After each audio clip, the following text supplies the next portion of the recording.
Hey guys, it's Yorkie here with some RaceRoom racing experience, and today we're going to be taking a look at the new Formula RaceRoom 2 cars that were released for RaceRoom racing experience fairly recently.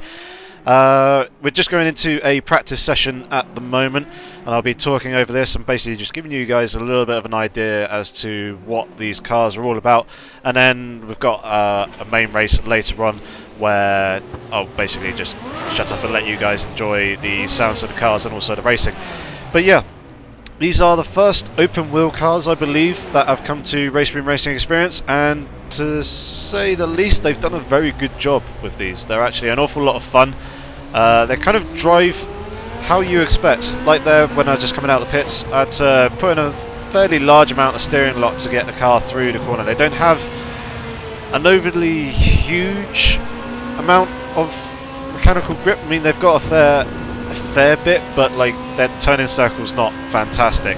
A lot of their cornering power comes from the actual downforce of the car, and you'll feel that as you pick up speed and as you go through the faster corners. You have to put less steering angle in, whereas the tighter, slower 1 and 2 gear corners, you kind of have to turn the wheel a fair amount more. So it feels really, really nice to drive. They've got quite a lot of grip. They can step out on you, and you can break the traction at the rear of the car as well. However, it's not too horrendously bad and unpredictable. I kind of struggled a little bit initially to start off with, but I think that was down to my actual force feedback settings. I think I'm still trying to search for that perfect balance between weight and actual feedback. I think I'm still clipping a fair amount at the moment, so I'm losing a lot of the detail, which is probably making it more difficult for myself to pick up the wheels losing traction through the corners. But yeah, they feel really good. The sounds are pretty good as well, as you'll tell in a bit. They suit the Spa circuit quite nicely, which is the track that we're going to be driving on today, and I kind of say these are kind of fairly similar to GP2, maybe Formula Renault 3.5. In the actual pack itself, you get the one car. However, you get 22 different liveries. Most of them are team-based, so you'll get 2 of the same liveries, or maybe slightly alternate designs with different colours. But the studio have done a pretty good job with the liveries as well. There's nothing, as far as I can tell, that is taken from the GP2 or Formula Renault series, but there's a lot of things that are very similar to a number of real-world liveries, and they also incorporate a number of real-world, so say, product manufacturers and things. Like you got JVC, Samsung are in there, Sparco, Red Bull, Puma, Castrol, Edge, GoPro. So the liveries are all kind of, they're very, very well designed. They feel and look very authentic, and it just kind of helps with the immersion with this pack. The current pricing for the pack at the moment, their regular price is 1,377 VRP, which I believe is probably going to be around the £10 sort of mark.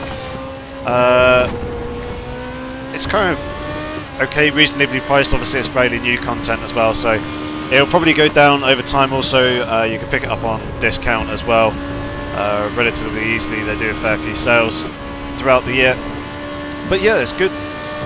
It's a good pack. I'm enjoying it and liking it a lot so far. I've seen a fair few multiplayer online lobbies running this car series as well, so it's not like you're going to buy the pack and then you can only really do it in single player because no one's running it in multiplayer. There's a few lobbies running it around with good rotation of tracks, and it's enjoyable. I'm liking it a lot. It meets your expectations of what it'll be like to drive a GP2 / Formula Renault 3.5 sort of car. The downforce feels real good at high speed. Obviously, the lower speed where you haven't got downforce, you have to put a lot more steering angle in, like there, as you can see. And yeah, it feels about right. Like the traction feels good. You can lock the wheels relatively easily as well, and you'll see that in the actual race that I do against the AI here. And there you can see me losing traction a little bit and overcorrecting. I shifted the car over to the left-hand side of the circuit. I really need to get my force feedback adjusted to something that suits me a lot better, and I can get a lot more detail through the wheel and actually feel how these cars drive properly, and then give you a proper, I guess, a proper in-depth, not necessarily review, but look into these cars, because obviously this is pretty much first impressions. But yeah, so far so good. So we're going to jump into an AI race now, and I am going to let you guys enjoy the sounds for this one. So just, yeah, sit back, relax, and enjoy.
So there we have then a quick look at the Formula RaceRoom 2 cars for RaceRoom Racing Experience.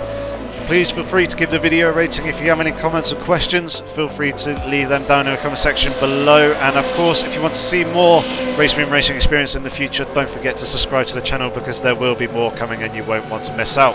In the meantime, I've been Yorkie. Thanks very much for watching. Take care.